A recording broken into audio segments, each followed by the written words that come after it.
Bismillah, Assalamualaikum warahmatullahi wabarakatuh. Alhamdulillah, wassalatu wassalamu ala rasulillah wa ala alihi wa sahbihi wa man wala wa la hawla wa la quwwata illa billah, amma ba'du. Saudara-saudara kaum muslimin dimanapun berada, yang semoga kita semua selalu dirahmati dan dimuliakan oleh Allah Subhanahu wa Ta'ala. Amin. Setelah kita memuji syukur kehadirat Allah Subhanahu wa Ta'ala dan bersolawat atas nabinya sallallahu alaihi wasallam, tema kita kali ini adalah tafsir Al-Quran surat Al-Qamar, mulai dari ayat yang ke-23 hingga ayat yang ke-32-nya. Allah Subhanahu wa Ta'ala berfirman, A'udzu billahi minasyaitonir rajim. Kadzabat Samudu bin Nuzur.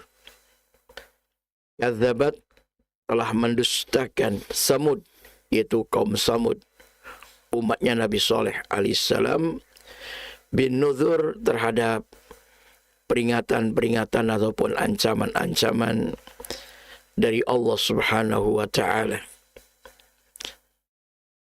di mana Allah Subhanahu wa Ta'ala senantiasa mengingatkan para hambanya dan memperingatkan mereka agar jangan sampai mereka celaka apalagi masuk neraka. Namun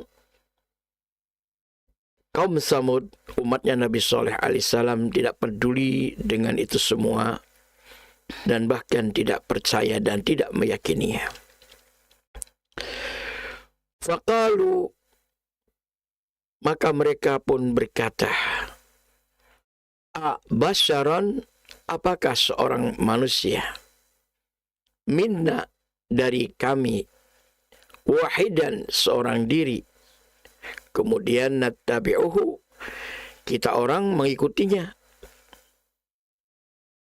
Inna, sesungguhnya kami, idzan, kalau demikian, lafi dolalin, sungguh-sungguh berada di dalam kesesatan, wasu'ur, dan kebinasaan, kecelakaan.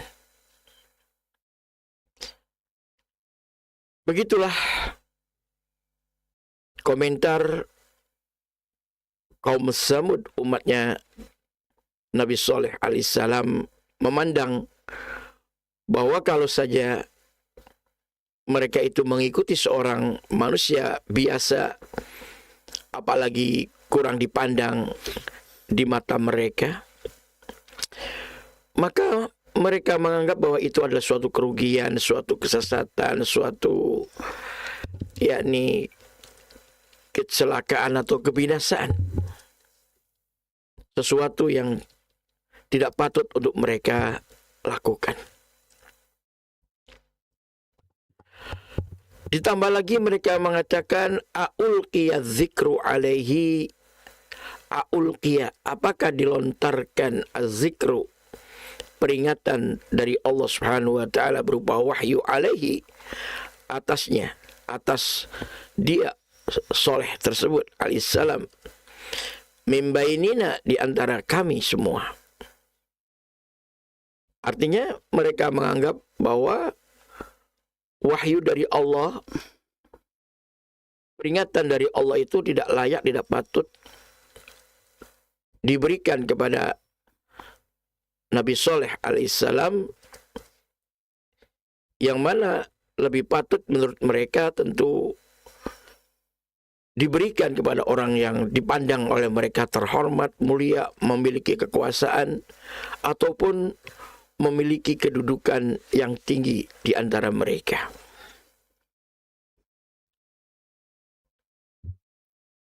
Bal huwa kadzabun asyir. Bal huwa, bahkan dia Saleh tersebut alaihissalam, kata mereka, kadzab, adalah seorang yang amat sangat pendusta, bohong, pembohong. Lagi pula asyir, sangat jahat, kata mereka. Menuduh Nabi Saleh alaihissalam manusia yang paling mulia di antara mereka, yang sangat Allah cintai dan Allah ridhai, yang Allah subhanahu wa ta'ala maha tahu siapa yang layak untuk diberinya risalah, diturunkan kepadanya wahyu untuk menjadi pemimpin dan pembimbing umat ke jalan yang benar, menuju keridhaan Allah, menggapai keselamatan dan kebahagiaan dunia akhirat. Namun demikian mereka begitu tega, begitu kejam menuduh Nabi Saleh itu adalah seorang yang pendusta, lagi amat sangat jahatnya.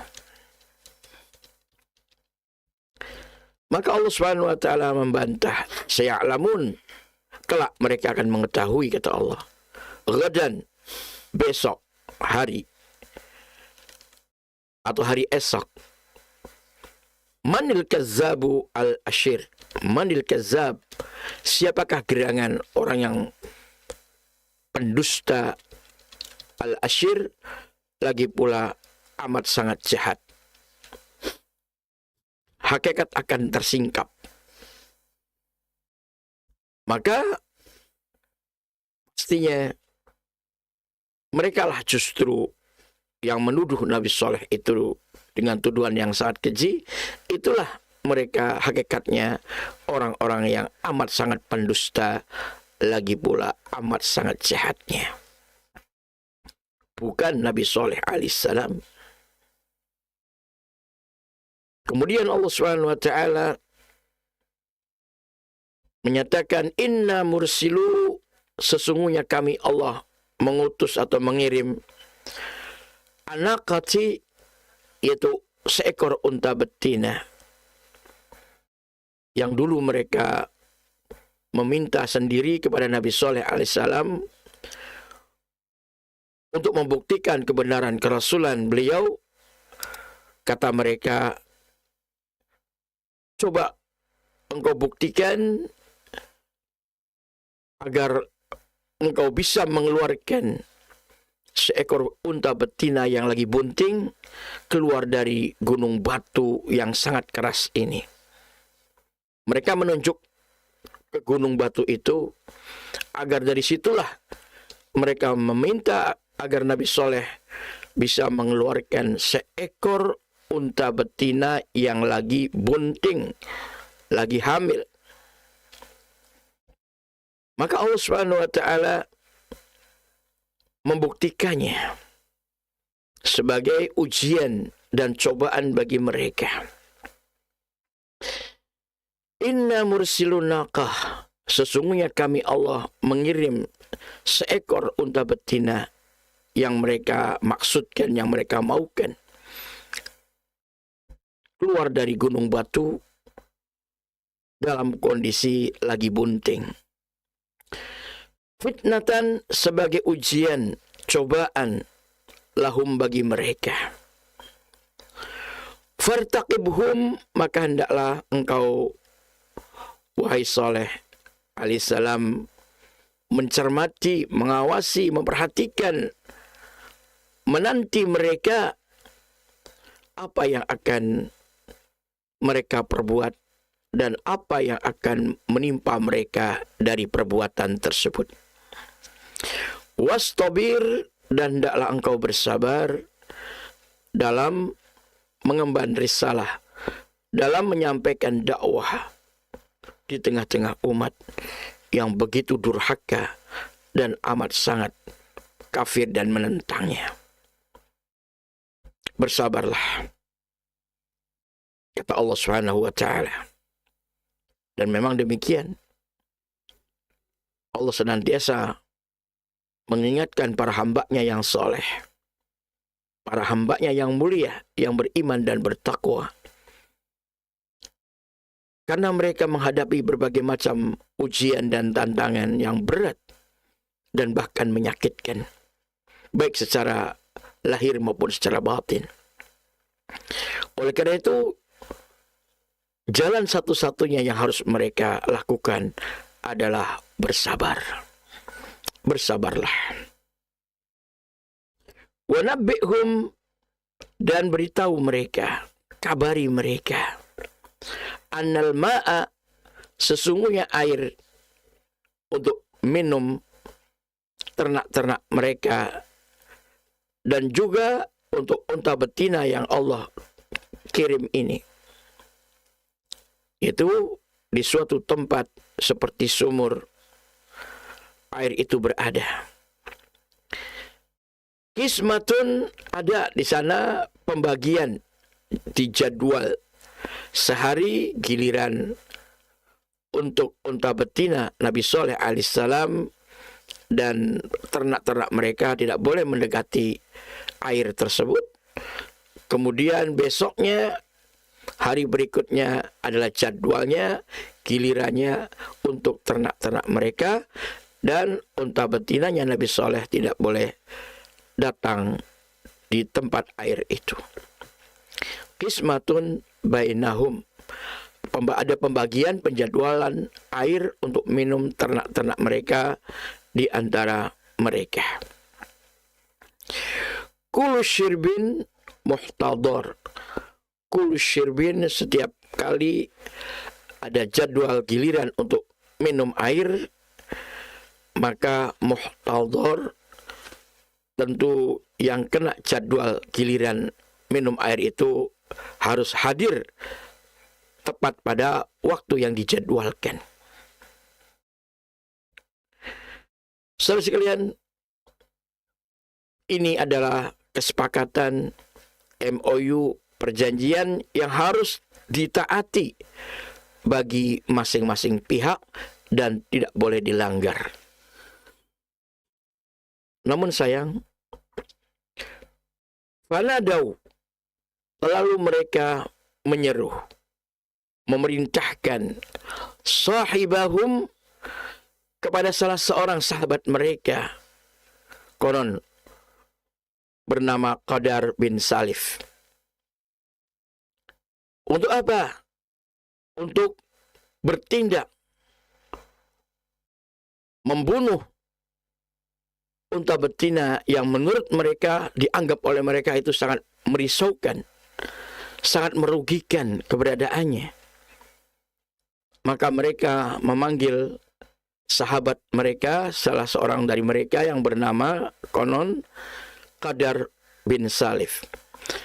Qadar bin Salif kemudian fata'ata, lalu dia menuruti, mentaati, melaksanakan apa yang diperintahkan oleh mereka. Fa'aqar, lalu dia pun menyembelihnya, membunuh unta betina tersebut sesuai dengan pesanan dan keinginan dari mereka semua. Dan dialah seorang manusia yang paling jahat di antara mereka, paling kejam di antara mereka, Qadar bin Salif. Fakaifa kana azabi wa nuzur. Fakaifa, maka bagaimana, kana adalah azabi, azab siksaanku, kata Allah, yang Allah timpahkan kepada mereka, azab yang sangat mengerikan karena begitu durhakanya mereka, begitu jahatnya mereka kepada utusan Allah, Rasul Allah Nabi Soleh alaihi salam, yang Allah utus di tengah-tengah mereka. Wa nuzur, dan juga peringatan-peringatan dan ancaman-ancaman dari Allah Subhanahu wa taala yang mereka mengabaikannya dan melanggarnya, menentangnya, bahkan tidak percaya dengan ancaman dan peringatan Allah itu.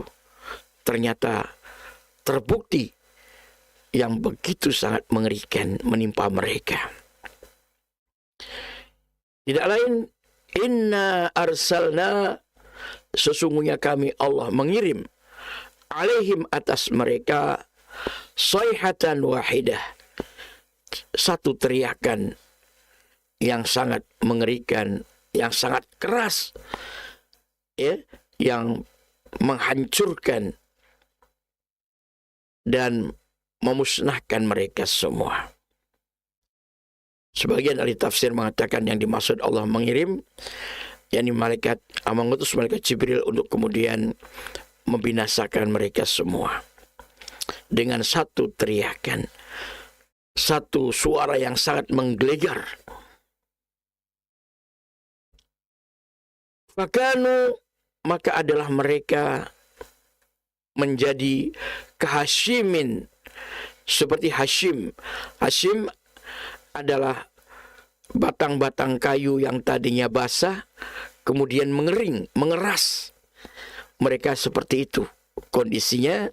Al-muhtadhir ini yang kemudian dijadikan kebiasaan oleh orang-orang Arab itu, kalau ada kayu yang mengering, mengering, itu dijadikan sebagai pagar untuk mengelilingi, yakni ternak-ternak mereka agar aman, tidak dimangsa oleh binatang buas.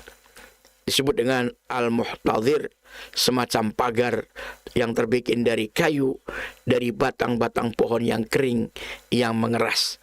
Itulah pemandangan dikala mereka dimusnahkan oleh Allah, diazab oleh Allah.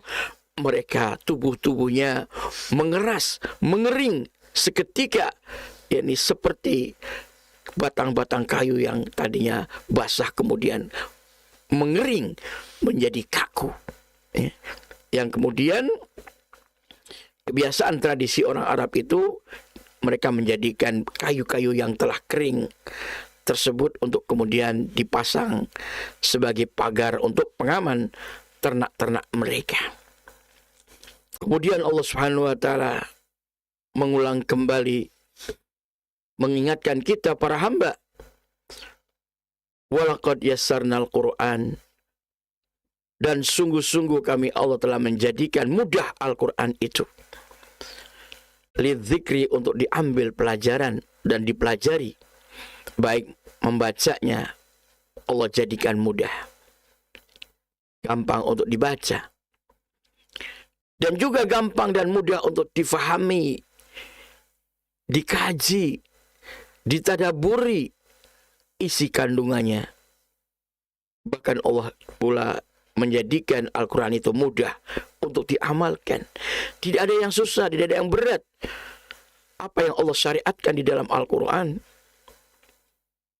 Fahal min muddakir, namun adakah orang yang mau mengambil pelajaran dan belajar terhadap Al-Quran tersebut, mengambil hikmah-hikmah daripadanya dan mengamalkannya?